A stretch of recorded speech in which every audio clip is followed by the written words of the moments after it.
हमारे YouTube channel PMCC education point 2.0 में आप सभी क्लास 10 के विद्यार्थियों का प्रकाश का परावर्तन रिफ्लेक्शन ऑफ लाइट के पार्ट 2 वीडियो में स्वागत है।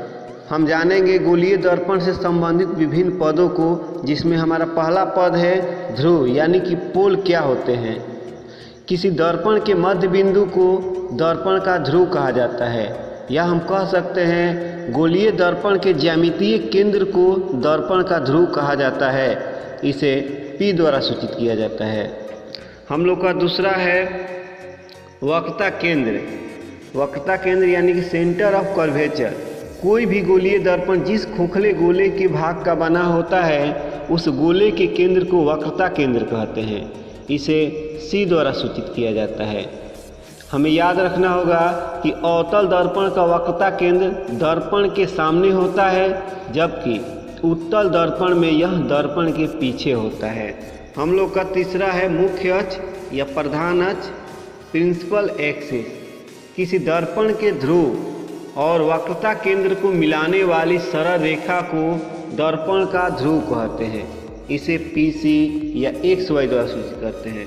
यानी कि ये मान लीजिए एक दर्पण है, अवतल दर्पण है, ये हमारा P यहाँ पर रहता है, यहाँ पर C हो जाएगा, यहाँ पर बीच में होता है PF हो जाएगा। यही जो CP या PC है, इसी को हम लोग मुख्य अक्ष कहते हैं। हम लोग मुख्य अक्ष या फोकस के बारे में जानेंगे। प्रिंसिपल फोकस यानी कि बीच में जो बिंदु है CP, इसको हम लोग कहते हैं मुख्य फोकस। इसको कैसे परिभाषित करेंगे, देखिए, किसी दर्पण अथवा लेंस के लिए मुख्य अक्ष के समानांतर जाने वाली प्रकाशीय किरणें दर्पण या लेंस से परावर्तन या अपवर्तन के बाद एक दूसरे को जिस बिंदु पर काटती है या काटती हुई मालूम पड़ती है, उसे उस दर्पण अथवा लेंस का मुख्य फोकस कहते हैं। यानी कि देखिए, ये हमारा दर्पण हुआ एक अवतल दर्पण। ये मुख्य अक्ष हो गया P, यहाँ पर C है। जितना भी हम लोग समानांतर किरणें खींचेंगे मुख्य अक्ष के, जितना भी अनगिनत है, अरबों खरबों है, वे सभी दर्पण में, अवतल दर्पण में एक बिंदु पर कटती है। जिस बिंदु पर कटती है उसी को हम लोग कहते हैं मुख्य फोकस। लेकिन जो अवतल दर्पण होता है उसमें काटती हुई मालूम पड़ती है। यहाँ पर देख सकते हैं ये उत्तल दर्पण, उत्तल दर्पण है। मुख्य अक्ष के समानांतर जितना भी किरण जाती है वो मुख्य फोकस से आती हुई प्रतीत होती है। जिस बिंदु पर काटती है या कटती हुई मालूम पड़ती है, उसे उस बिंदु का उसे उस दर्पण अथवा लेंस का मुख्य फोकस कहते हैं। लेंस में भी बनाया गया है, आप लोग देख सकते हैं। हम लोग का अगला पांचवा है, याद रखिएगा, अवतल दर्पण का फोकस वास्तविक होता है, जबकि उत्तल दर्पण का फोकस काल्पनिक होता है। हम लोग डायग्राम में देख सकते हैं, दर्पण के लिए फोकस डिसाइड किया गया है, अवतल दर्पण, उत्तल दर्पण। नीचे लेंस के लिए बताया गया है, उत्तल लेंस, अवतल लेंस। यहाँ पर उत्तल लेंस में देखिए एक दूसरे को बिंदु F पर काट रही है, यहाँ पर काटती हुई मालूम पड़ रही है, इसी को हम लोग फोकस कहते हैं। हमारा अगला 5 नंबर है फोकस दूरी या फोकसांतर।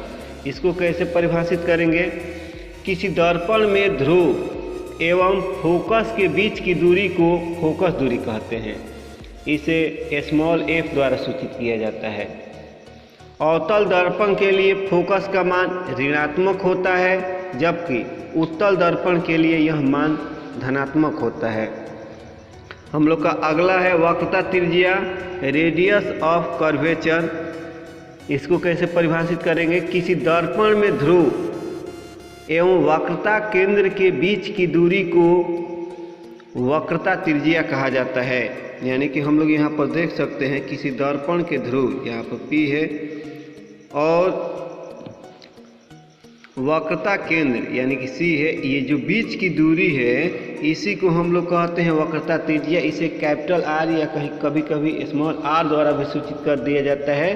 अवतल दर्पण के लिए वक्रता त्रिज्या यानी कि R का मान जो होता है वो पॉजिटिव होता है, जबकि उत्तल दर्पण के लिए वक्रता त्रिज्या का मान अवतल दर्पण के लिए नेगेटिव होता है, उत्तल दर्पण के लिए वक्रता त्रिज्या का मान नेगेटिव होता है। हम आगे जानेंगे। देखिए हम लोग डायग्राम में देख सकते हैं, यहाँ पर बनाया गया है, यानी कि PC यानी P एवं C के बीच की दूरी को वक्रता त्रिज्या कहते हैं, जिसे कैपिटल R द्वारा सूचित किया जाता है। देखिए मुख्य फोकस और ध्रुव के बीच की दूरी को फोकस दूरी कहा जाता है, इसे स्मॉल f द्वारा सूचित किया जाता है। और देखिए PC जो है यहाँ के बीच की दूरी को मुख्य अक्ष या प्रधान अक्ष कहा जाता है। एक अवतल दर्पण में समझाया गया है, एक उत्तल दर्पण में समझाया गया है, हम लोग डायग्राम में देख सकते हैं। और यह दर्शाया गया है कि P ध्रुव है, C वक्रता केंद्र है, स्मॉल f फोकस दूरी है, कैपिटल F मुख्य फोकस है, कैपिटल R वक्रता त्रिज्या है। अब हम लोग प्रतिबिंब को समझेंगे कि प्रतिबिंब क्या होते हैं, यह कितने प्रकार के होते हैं, इसे कैसे परिभाषित करेंगे हम लोग। देखिए प्रतिबिंब यानी कि इमेज, प्रकाश के परावर्तन या अपवर्तन के पश्चात परावर्तित या अपवर्तित किरणों के कटान बिंदु को प्रतिबिंब कहते हैं। हम लोग फिर एक बार सुनते हैं कि प्रकाश के परावर्तन या अपवर्तन के पश्चात परावर्तित या अपवर्तित किरणों के कटान बिंदु को प्रतिबिंब कहते हैं। यहाँ पर देख सकते हैं हम लोग का डायग्राम बनाया गया है। यहाँ पर एक वस्तु है, ये वस्तु है, इसका जो प्रतिबिंब, जिस वस्तु से प्रकाश चलती है वही वस्तु हमें दिखाई पड़ती है। देखिए यहाँ से ये दर्पण हम लोग का बना हुआ है, इस वस्तु का प्रतिबिंब हम लोग का दर्पण में बन रहा है, तो इसे हम लोग प्रतिबिंब कह रहे हैं। ये हमारा वस्तु यानी कि गेंद या कोई भी हो। अब देखिए प्रतिबिंब के दो प्रकार होते हैं, एक होता है वास्तविक प्रतिबिंब, दूसरा होता है काल्पनिक या आभासी प्रतिबिंब। वास्तविक प्रतिबिंब यानी कि रियल इमेज किसे कहते हैं कि जब किसी बिंब बिंदु से निकलने वाली प्रकाशीय किरणें दर्पण से परावर्तन के बाद एक दूसरे को एक ही बिंदु पर काटती है तो निर्मित प्रतिबिंब को वास्तविक प्रतिबिंब निर्मित प्रतिबिंब को क्या कहते हैं, वास्तविक प्रतिबिंब कहते हैं। हम लोग देख सकते हैं यहाँ पर डायग्राम बना हुआ है एक, यहाँ पर ये तो उत्तल दर्पण हो गया। यहाँ पर जो वास्तविक प्रतिबिंब बन रहा है, यहाँ पर देखिए अवतल दर्पण का। उत्तल दर्पण में हमेशा काल्पनिक प्रतिबिंब बनता है। तो देखिए एक अवतल दर्पण लिया गया है, प्रतिबिंब कैसे बनता है इसका नियम होता है, नियम आगे इसी में वीडियो में बताया जाएगा। ये मुख्य अक्ष हो गया PC, और देखिए एक वस्तु है, तो बिंदु कोई भी वस्तु से दो किरणें निकलती है, एक मुख्य अक्ष के समानांतर जाएगी तो हमेशा मुख्य फोकस से होकर गुजरेगी, और एक जो किरण है वस्तु से निकलकर दर्पण के ध्रुव पर पड़ेगी, जितना कोण से उतने कोण पर निकल जाएगी। जिस बिंदु पर कटती है उसी बिंदु पर क्या बनता है, हमारा प्रतिबिंब बनता है। इसलिए प्रतिबिंब को हम लोग परिभाषित कैसे किए, तो प्रकाश के परावर्तन या अपवर्तन के पश्चात परावर्तित या अपवर्तित किरणों के कटान बिंदु को प्रतिबिंब कहते हैं। तो यहाँ पर हम देख रहे हैं, यहाँ पर एक दर्पण है, एक वस्तु मुख्य फोकस मुख्य अक्ष PC, यहाँ पर एक वस्तु निकला हुआ जिससे दो किरणें निकल रही है। यहाँ से परावर्तन दर्पण से परावर्तित होकर मुख्य फोकस F से निकल रही है, फिर एक और बिंदु निकल रही है जो जा रही है ध्रुव पर, जितना कोण से जा रही है उतने कोण से निकल रही है। नियम है दर्पण का। और देखिए यहाँ पर कटान बिंदु हो रहा है, यहाँ पर कटान बिंदु हो रहा है, इसी कटान बिंदु प्रतिबिंब कहते हैं। इसे मिला दिए तो हम लोग आगे देखते हैं। हमारा आगे इसमें देखिए नोट है, यहाँ पर नोट लिखा है, 4 पॉइंट है। यह किरणों के वास्तविक कटान से बनता है, यानी किरणों के वास्तविक कटान के कारण ही वास्तविक प्रतिबिंब बनता है। यह प्रतिबिंब हमेशा उल्टा बनता है। तीसरा पॉइंट है हमारा, इस प्रतिबिंब को पर्दे पर उतारा जा सकता है। चौथा पॉइंट है, यह दर्पण के सामने बनता है। हम लोग अब जानेंगे काल्पनिक प्रतिबिंब या आभासी प्रतिबिंब, वर्चुअल इमेज क्या है। तो देखिए हम लोग को ये जानना पड़ेगा। तो उत्तल दर्पण में हमेशा काल्पनिक प्रतिबिंब ही प्राप्त होता है। इसको कैसे परिभाषित करेंगे, किसी बिंब बिंदु से निकलने वाली प्रकाशीय किरणें दर्पण के परावर्तक सतह से परावर्तन के बाद एक दूसरे को काट नहीं पाती, बल्कि काटती हुई मालूम पड़ती है। तो इस प्रकार निर्मित प्रतिबिंब को काल्पनिक प्रतिबिंब कहते हैं। जैसे में देखिए हम लोग डायग्राम को समझते हैं। यहाँ पर एक उत्तल दर्पण है। यहाँ पर ये देखिए मुख्य अक्ष हुआ, यहाँ P हो गया, यहाँ पर C हो गया। एक वस्तु रखा गया है। यहाँ पर इससे दो किरणें निकलेगी, एक निकला तो ये देखिए ये परावर्तित हो जाएगा, लगेगा ना, तो ये यहाँ से निकल रही है, यहाँ से यानी कि F से निकल रही है। एक और दर्पण है, एक और किरण निकलेगी वो ध्रुव पर, जितना कोण पर पड़ेगी उतनी कोण से ये निकल जाएगी।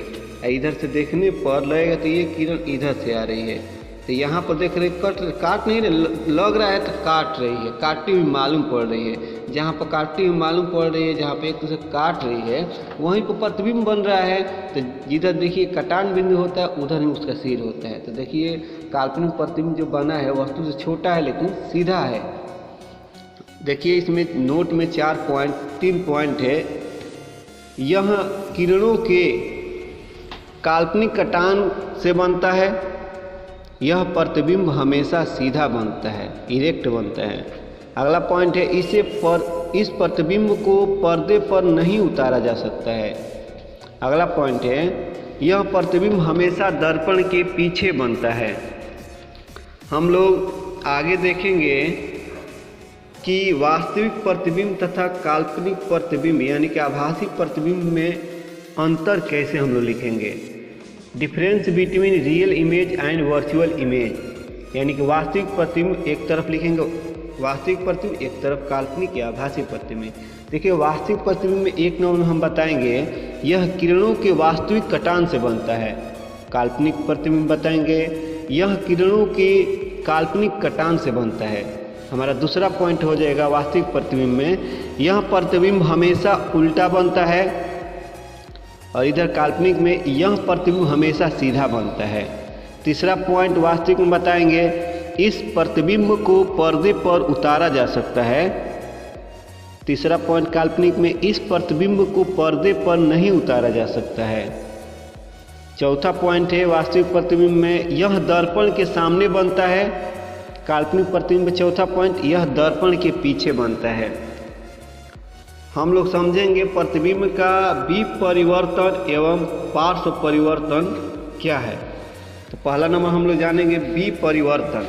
इसको कैसे परिभाषित करेंगे, वह घटना जिसके कारण किसी वस्तु का प्रतिबिंब क्षैतिज अक्ष के परितः 180 डिग्री के कोण पर घूम जाता है, जिसके फलस्वरूप उस वस्तु के ऊपरी भाग का प्रतिबिंब निचले भाग में तथा निचले भाग का प्रतिबिंब ऊपरी भाग में दिखाई पड़ता है, उसे विपरिवर्तन कहते हैं।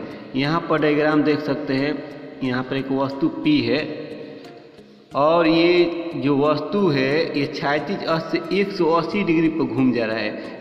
180 डिग्री पर घूमने पर क्या हुआ कि ऊपर वाला भाग नीचे दिखाई पड़ने लगा, नीचे वाला भाग ऊपर दिखाई पड़ने लगा। इसी को हम लोग विपरिवर्तन कहते हैं। अगला हमारा है पार्श्व विपरिवर्तन। इसको कैसे परिभाषित करेंगे, वह घटना जिसके कारण किसी वस्तु का प्रतिबिंब उदग्र अक्ष के परितः 180 डिग्री के कोण पर घूम जाता है, जिसके फलस्वरूप प्रतिबिंब का दायां भाग बाएं भाग एवं बाएं भाग का प्रतिबिंब दाएं भाग में दिखता है, पार्श्व विपरिवर्तन कहलाता है। हम लोग यहाँ पर देख सकते हैं एक P बनाया गया है। आइए एक उदग्र अक्ष है, 180 डिग्री पर घूम जा रहा है, यानी कि इधर वाला पॉइंट जो है हम लोग देख सकते हैं, इधर वाला जो पॉइंट है इधर बनने लगा, बायां वाला दायां, यानी कि दायां वाला बायां और बायां वाला दायां भाग में बन रहा है। इस घटना को ही हम लोग कहते हैं पार्श्व विपरिवर्तन। अब अगला हम लोग का है अवतल दर्पण द्वारा प्रतिबिंब प्राप्त करने के नियम, rules for obtaining images formed by concave mirror. देखिए इसमें पॉइंट है, 2 पॉइंट कौन कौन से हम लोग जानिए। जब अवतल दर्पण के सामने एक वस्तु को रखी जाती है तो एक प्रतिबिंब प्राप्त होता है। दूसरा पॉइंट है प्रतिबिंब उस बिंदु पर तब तक प्राप्त होता है जब कम से कम 2 परावर्तित किरणें उस बिंदु पर मिलती है या उस बिंदु पर मिलती हुई प्रतीत होती है। पहला चेंज करके हम बताएंगे। इस प्रकार उन 2 किरणों के उपयोग करके प्रतिबिंब का पता लगाया जा सकता है। जो प्रतिबिंब प्राप्त करने के नियम है, पहला हम लोग का नियम है रूल नंबर 1, कह रहे अवतल दर्पण की मुख्य अक्ष के समानांतर आपतित किरणें परावर्तन के बाद फोकस से गुजरती है, यानी मुख्य फोकस से निकलती है। याद हम लोग को रखना है। तो ये अवतल दर्पण है, ये मुख्य अक्ष है। मुख्य अक्ष के समानांतर जितनी भी किरणें निकलती है वो हमेशा मुख्य फोकस से होकर गुजरती है। इसे हम लोग को याद रखना पड़ेगा। हमारा दूसरा रूल है, यानी कि नियम है, अवतल दर्पण की वक्रता केंद्र से होकर गुजरने वाली प्रकाशीय किरणें पुनः उसी दिशा में लौट जाती है। हम लोग यहाँ पर देख रहे हैं अवतल दर्पण है, ये मुख्य अक्ष कहलाता है PC, ये F है।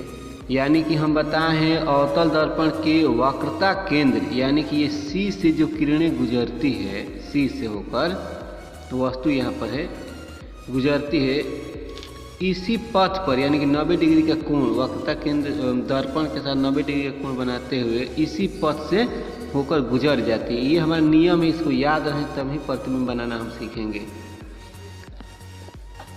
यहाँ पर है रूल नंबर 2 में यहाँ पर बनाया गया है। एक अवतल दर्पण है, ये F है। देखिए वक्रता केंद्र से किरण गुजर रही है वस्तु से, और वक्रता केंद्र इसी रास्ते से होकर गुजर जा रही है।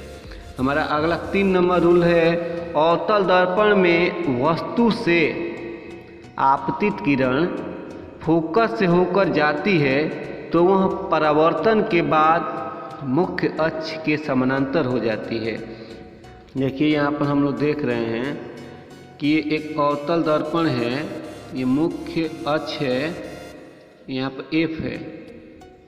मुख्य अक्ष मुख्य फोकस से जो किरणें गुजरेगी वो दर्पण से परावर्तित होकर मुख्य अक्ष के समानांतर होते हुए गुजर जाएगी।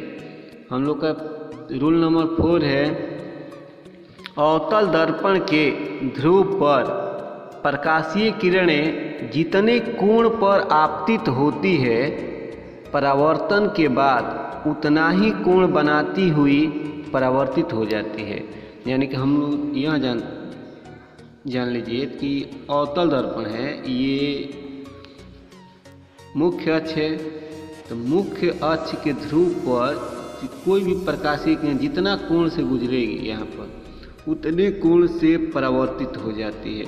हम लोग को 4 नियम है, चारों में से किसी 2 का उपयोग करेंगे, हम लोग का प्रतिबिंब प्राप्त हो जाएगा। देखिए अब हम लोग प्रतिबिंब प्राप्त करें, बहुत इम्पोर्टेंट है। 5 नंबर का भी आ जाता है, कभी कभी 1 पूछ देता है केस, इसमें 6 केस है। अवतल दर्पण द्वारा विभिन्न प्रकार के प्रतिबिंब का निर्माण। देखिए हम लोग का पहला केस है, जब वस्तु को वक्रता केंद्र जब वस्तु को दर्पण के फोकस और ध्रुव के बीच रखा जाता है तो उसका प्रतिबिंब दर्पण के पीछे बनता है। हम लोग आरेख देख सकते हैं, आरेख एग्जाम में पूछ देता है। ये अवतल दर्पण है, मुख्य अक्ष है, यानी कि फोकस और ध्रुव के बीच वस्तु रखा जाता है, तो इसे प्रकाशीय किरणें जो निकल रही है 2, वो परावर्तन के बाद एक दूसरे को A' पर दर्पण के पीछे काटती है। तो इसका प्रतिबिंब की प्रकृति पूछ देता है, तो हम लोग क्या बताएंगे, यह प्रतिबिंब काल्पनिक यानी काटती हुई मालूम पड़ रही है, सीधा तथा वस्तु से बड़ा बनता है। दूसरा हम लोग का केस है, जब वस्तु को दर्पण के फोकस पर रखा जाता है तो उसका प्रतिबिंब अनंत पर बनता है।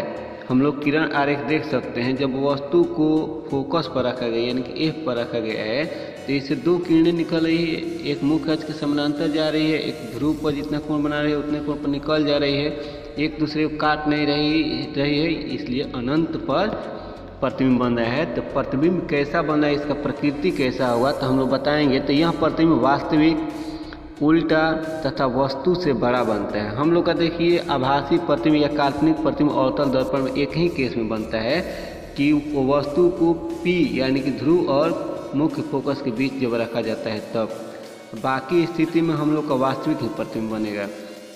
तीसरा देखिए कह रहा है जब वस्तु को दर्पण के वक्रता केंद्र और मुख्य फोकस के बीच रखा जाता है तो उसका प्रतिबिंब वक्रता केंद्र और अनंत के बीच बनता है। देखिए किरण आरेख हम लोग देख सकते हैं, ये अवतल दर्पण है, ये मुख्य अक्ष है, तो वस्तु को रखा गया है कहाँ पर, मुख्य फोकस और वक्रता केंद्र के बीच। और जब किरणें परावर्तित, 2 किरण ही खींचना है वस्तु से, बस प्रतिबिंब हम लोग का बन जाएगा, याद नहीं रखना पड़ेगा। किरण आरेख बना दें, खुद पता चल जाएगा कहाँ पर प्रतिबिंब बन रहा है। तो परावर्तित होकर एक दूसरे को बिंदु, जिस बिंदु पर काटती है वह वक्रता केंद्र के बाद काट रही है, यानी कि अनंत और वक्रता केंद्र के बीच बन रही है। तो इसका प्रकृति हम लोग कैसे बताएंगे, हम लोग कहेंगे यह प्रतिबिंब वास्तविक उल्टा तथा वस्तु से बड़ा बनता है। तो देख लीजिए यहाँ पर वस्तु है, ये देखिए वस्तु से बड़ा प्रतिबिंब बन रहा है। केस 4 हम लोग का कह रहा है जब वस्तु को वक्रता केंद्र पर रखा जाता है तो उसका प्रतिबिंब वक्रता केंद्र पर ही बनता है। केस 4 में देखिए वस्तु है, यानी कि ये हम लोग का मुख्य अक्ष है, वक्रता केंद्र पर C पर वस्तु रखा गया है, इससे किरणें 2 गुजार रहे हैं, एक समानांतर तो मुख्य फोकस से गुजरेगा, एक गुजार रहे हैं ध्रुव से, तो ध्रुव पर जितने कोण पर पड़ती है उतने ही कोण से निकल जाती है।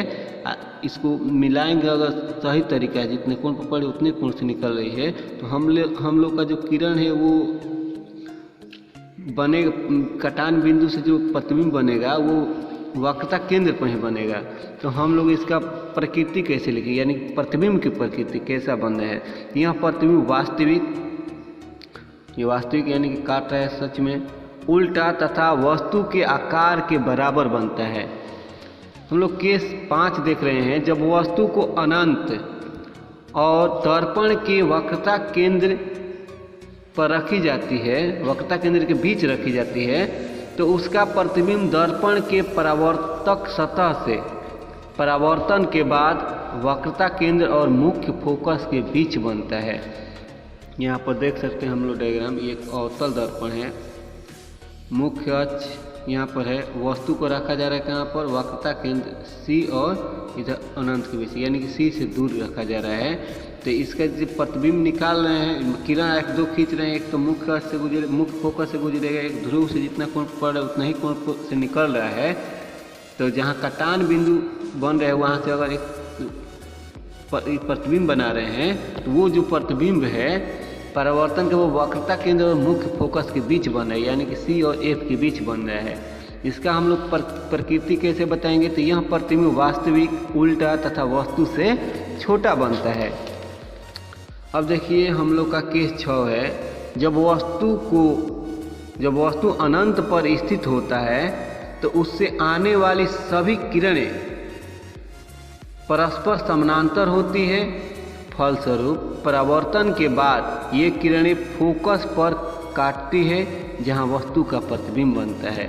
यहाँ पर हम देख रहे हैं अवतल दर्पण है, अवतल दर्पण ये मुख्य अक्ष है, P और C, बीच में F है। जितना भी किरणें हम लोग मुख्य अक्ष के समानांतर गुजारेंगे तो अवतल दर्पण का नेचर होता है तो हमेशा ये मुख्य फोकस से ही किरण गुजरेगी, कहीं से भी गुजरे मुख्य फोकस से ही। तो हम लोग का और हम लोग जानते हैं परावर्तन के बाद जिस बिंदु पर काटेगी किरणें वहीं पर प्रतिबिंब बनेगा। तो हम लोग प्रतिबिंब प्रकृति कैसे बताएंगे, तो यह प्रतिबिंब वास्तविक उल्टा तथा वस्तु से बहुत छोटा बनता है। देखिए हम लोग अवतल दर्पण से 6 तरीका से प्रतिबिंब बना, 6 बना, केस 6 हुआ। वो 6 का हम लोग एक सारांश के रूप में कैसे याद रखेंगे जिससे हम लोग का ऑब्जेक्टिव याद हो सके, यानी कि ऑब्जेक्टिव बन सके। 1 नंबर देखिए F और P के बीच, यानी कि पहला हम लोग का केस यही था, तो फोकस और ध्रुव के बीच रखा जाता है तो प्रतिबिंब की स्थिति कैसे होगी, मतलब कहाँ बनेगी, तो दर्पण के पीछे बनेगी। प्रकृति कैसी होगी, काल्पनिक होगी, सीधा। प्रतिबिंब का आकार क्या होगा, तो वस्तु से बड़ा होता है। तो एक ही कंडीशन में हम लोग का काल्पनिक सीधा बनता है और सब 5 कंडीशन है, सभी में उल्टा प्रतिबिंब बनेगा। दूसरा है मुख्य फोकस पर रखेंगे तो प्रतिबिंब की स्थिति अनंत पर, प्रतिबिंब की प्रकृति वास्तविक, उल्टा, प्रतिबिंब का आकार वस्तु से बहुत बड़ा। तीसरा है F और C के बीच रखेंगे तो प्रतिबिंब की स्थिति जो है वक्रता केंद्र और अनंत के बीच बनेगा, प्रतिबिंब की प्रकृति वास्तविक, उल्टा, प्रतिबिंब का आकार जो है वस्तु से बहुत बड़ा बनेगा। अब देखिए जो वस्तु को हम लोग वक्रता केंद्र C पर रखेंगे, चौथा है, तो प्रतिबिंब की स्थिति वक्रता केंद्र पर ही बनेगा, प्रतिबिंब वक्रता केंद्र पर बनेगा, प्रतिबिंब की प्रकृति वास्तविक, उल्टा, प्रतिबिंब का आकार वस्तु के बराबर। पांचवा हम लोग का केस था तो वक्रता केंद्र और अनंत के बीच जब वस्तु रखा जाता है, हम लोग पांचवा देखते हैं वक्रता केंद्र और अनंत के बीच जब वस्तु रखा तो प्रतिबिंब की स्थिति वक्रता केंद्र और F के बीच होगी, प्रतिबिंब की प्रकृति वास्तविक, उल्टा, प्रतिबिंब का आकार वस्तु से छोटा। जब वस्तु को अनंत पर रखा जाता है तो प्रतिबिंब की स्थिति फोकस पर, प्रतिबिंब की प्रकृति वास्तविक, उल्टा, प्रतिबिंब का आकार वस्तु से बहुत ही छोटा है। ये सारांश तभी समझ में आएगा जब हम लोग केस को आसानी से समझ पाएंगे, तभी ये समझ में आएगी। अगला देखिए हम लोग जानेंगे उत्तल दर्पण द्वारा विभिन्न प्रकार के प्रतिबिंब का निर्माण, formation of different types of images by convex mirror. तो देखिए उत्तल दर्पण में केवल काल्पनिक प्रतिबिंब ही बनता है, इसे याद है, एक नंबर कहा जाता है। यहाँ प्रतिबिंब सीधा तथा वस्तु से छोटा बनता है। केस हम लोग का इसमें 2 दिए हैं। केस 1 में है जब उत्तल दर्पण में वस्तु को अनंत पर रखा जाता है तो उस वस्तु से आने वाली आपतित प्रकाशीय किरणें मुख्य अक्ष के समानांतर होती है तथा परावर्तन के बाद सभी किरणें दर्पण के फोकस से निकलती हुई मालूम पड़ती है। यानी कि देखिए हम लोग यहाँ पर देख सकते हैं अवतल दर्पण है, यहाँ पर इस तरह कलई करना है, मुख्य अक्ष के समानांतर किरणें हम जब खींचेंगे मुख्य अक्ष के, तो परावर्तन के बाद जो किरणें ऐसा प्रतीत होगी, परावर्तन इधर से हो रही है, इधर से देखेंगे तो लगेगा तो मुख्य फोकस से ही गुजर रही है। यहाँ पर देख रहे हैं परावर्तन के बाद गुजर जा रही है इधर, और देखेंगे तो ये मुख्य फोकस से होकर निकल रही है। इसकी प्रकृति कैसे बताएंगे? प्रकृति में हम बताएंगे तो यह प्रतिबिंब काल्पनिक, सीधा तथा वस्तु से बहुत ही छोटा बनता है। आरेख देख सकते, आरेख देख कर पढ़ना है।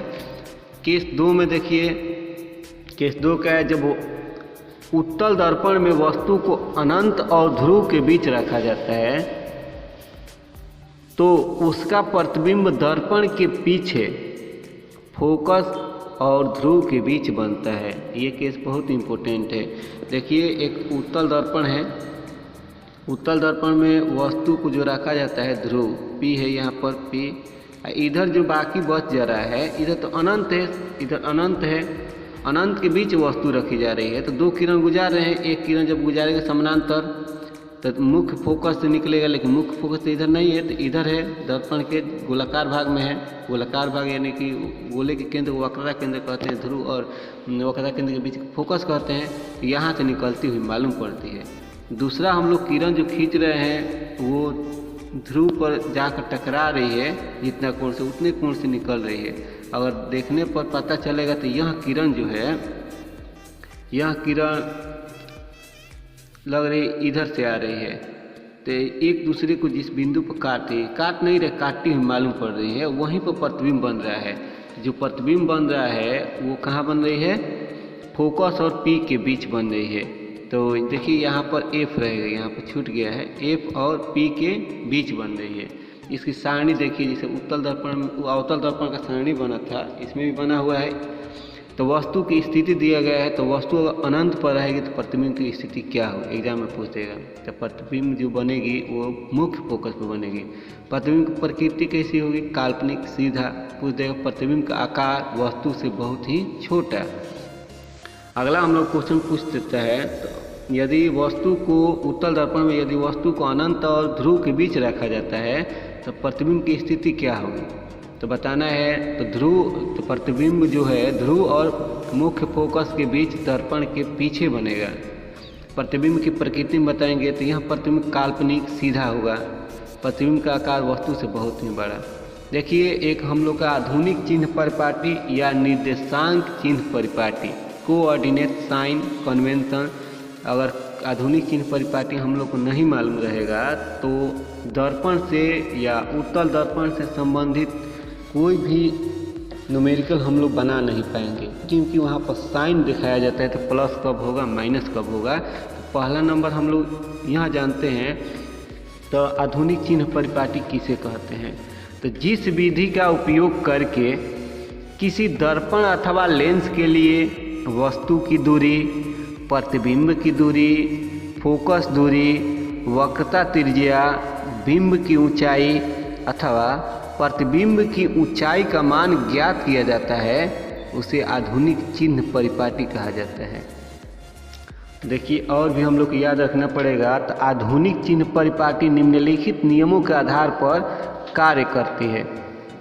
तो कौन कौन से नियम है हम लोग जानते हैं। पहला नियम देखिए, इसमें 5 पॉइंट दे दिए हैं, 5 पॉइंट हम लोग जानेंगे। तो पहला पॉइंट, किसी भी दूरी का मान दर्पण के ध्रुव P अथवा लेंस के प्रकाशीय केंद्र O से मापी जाती है। दर्पण में जो मध्य बिंदु होता है उसे P कहते हैं, यानी कि ध्रुव लेंस का प्रकाशीय केंद्र कहा जाते हैं। दूसरा पॉइंट है, आपतित किरण की दिशा में मापा गया कोई भी मान धनात्मक, जैसे आपतित किरण इधर जा रही है तो धनात्मक, अब विपरीत दिशा में इधर मापेंगे ऋणात्मक होगा। तीसरा पॉइंट है, आपतित किरण की दिशा को चित्र में प्रायः दर्पण अथवा लेंस के बाईं ओर दर्शाया जाता है। चौथा पॉइंट हम लोग का है, मुख्य अक्ष से वस्तु की दिशा में मापी गई ऊंचाई धनात्मक तथा विपरीत दिशा में ऋणात्मक होती है। देखिए, वस्तु जो है, वस्तु मान लीजिए ऊपर रखे हैं तो इसके दिशा में अगर मापेंगे ऊंचाई तो धनात्मक यानी कि पॉजिटिव होगी, और नीचे की तरफ मापेंगे तो ऋणात्मक होगी। पांचवा पॉइंट है, चित्र में वस्तु को प्रायः मुख्य अक्ष से ऊपर की ओर दर्शाया जाता है। हम लोग जितना भी इधर डायग्राम देखे चित्र में, देखिए ऊपर की ओर वस्तु रखा जाए, नीचे की ओर नहीं। नीचे भी रख सकते हैं, ये बात नहीं है, लेकिन ऊपर सुविधा रहता है, ऊपर रखने पर किरण आए खींचने में आसानी पड़ती है। इधर देख सकते हैं हम लोग डायग्राम कुछ बना हुआ है जो हम बताए हैं, 5 नियम बताए हैं, उसका 5वें नियम का सारांश यहाँ पर एक तरीका से हो गया। देखिए, देख सकते हैं हम लोग, यहाँ और बड़ा कर देते हैं। तो ये दर्पण का ध्रुव हो गया, यहाँ पर ये मुख्य फोकस हो गया, ये वक्रता केंद्र हो गया। देखिए, अगर ये आपतित किरण इधर जा रही है तो इधर मापेंगे दूरी तो धनात्मक होगी, इधर मापेंगे तो ऋणात्मक होगी। और भी देखिए, वस्तु की दिशा, ये वस्तु है, लिख दी है वस्तु, तो इधर मापेंगे तो पॉजिटिव होगा मान, और वस्तु की दिशा में उल्टा जो है, उल्टा प्रतिबिंब बन रहा है तो इसका ऋणात्मक होगा, नेगेटिव। अगर वस्तु अगर सीधा भी बन रहा है तो इसे पॉजिटिव मापेंगे, इसे हम लोग याद करेंगे।